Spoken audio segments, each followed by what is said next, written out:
सल्लल्लाहु अलैहि या रसूल अल्लाह वसल्लम अलैका या हबीब अल्लाह। हर पल प्यो कबर के वे जो वनी वती मौत का चो तू नटाई दो अचे मौत पुठिया पयो काही दो। हर पल प्यो कबर के वे जो वनी वती मौत का चो तू नटाई दो अचे मौत पुठिया पयो काही दो। ओ जॾहिं हाजी पूरा थी दई इज़राइल देर न लाई दो अचे मौत पुठिया पयो काही दो।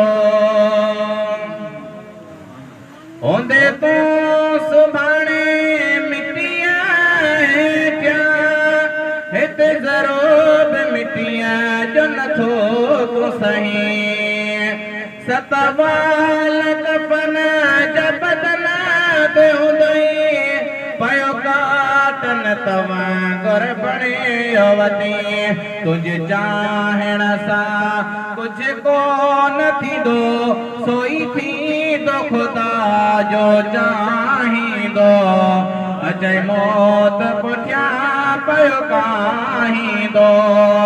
हर पल प्यो कबर खे वे जो वनी वती मौत का चो तू नटाई दो अचे मौत पुठिया पयो काही दो।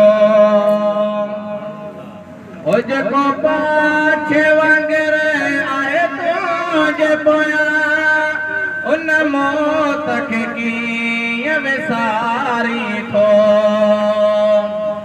साईं केर बि कोन मौत खां बचो आहे। पोइ ॻाल्हियूं थी रहिजो वञनि अबे अमर जूं ॻाल्हियूं थी रहिजो वञनि संगत साहिब जूं ॻाल्हियूं थी रहिजो वञनि पर माण्हू पंहिंजी अहिड़ी पोख पोखे जो सुभाणे औलाद काथे अथव क़ुरान शरीफ़ पढ़ण वारो या पाण पढ़ण वारो हुजे वॾे में वॾो जेको ईसाली सवाबु आहे जंहिंजो औलाद क़ुरान शरीफ़ पढ़ियल आहे न हुन खां वधीक ॿियो कोई ईसाली सवाबु आहे जेसीं ताईं दुनिया जे तख़्ते ते हुनजो औलाद पंहिंजे पीउ माउ जे लाइ तिलावत कंदो रहंदो जेसीं ताईं जीअर हूंदो रब तेसीं ताईं हुनजा दर्जा बुलंद कंदो वेंदो। तो सभी दोस्तों की गुजारिश है पंहिंजे औलाद खे घणो पढ़ायो क़ुरान शरीफ़ ही कमेंदो क़बर में बि कमेंदो हशर में बि कमेंदो दुनिया में बि कमेंदो। जेको पाछे वांगर आहे तुंहिंजे पोयां उन मौत खे कीअं विसारी थो छॾे राह मनवारी छो गुनाहनि में हयाती गुज़ारी थो। कामयाब होई माण्हू आख़िरत खे जेको ठाहींदो अचे मौत पुठिया पयो काही दो। हर पल प्यो कबर खे वेझो वञी वती मौत खां चो तू नटाई दो अचे मौत पुठिया पयो काही दो।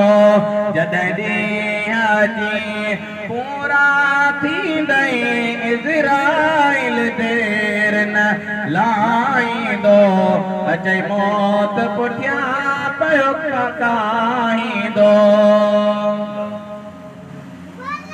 जे सिज जा किरणा सावल जे अॼु तुंहिंजे मुंहं ते था त किरनि थी सघे थो शम जो सिज जा अॼु किरणा तुंहिंजे कबर ते पवन ज़िंदगीअ जो नाहे हर वसो कोई वती छाल महल बणाईंदो अचे मौत पुठिया पयो काहींदो। हर पल पियो कबर खे वेझो वञी वती मौत खचो तो नटाईंदो अचई मौत पुठिया पयो काहींदो ओ जॾहिं हाजी पूरा थींदई इज़राइल देर न लाईंदो अचई मौत पुठिया पयो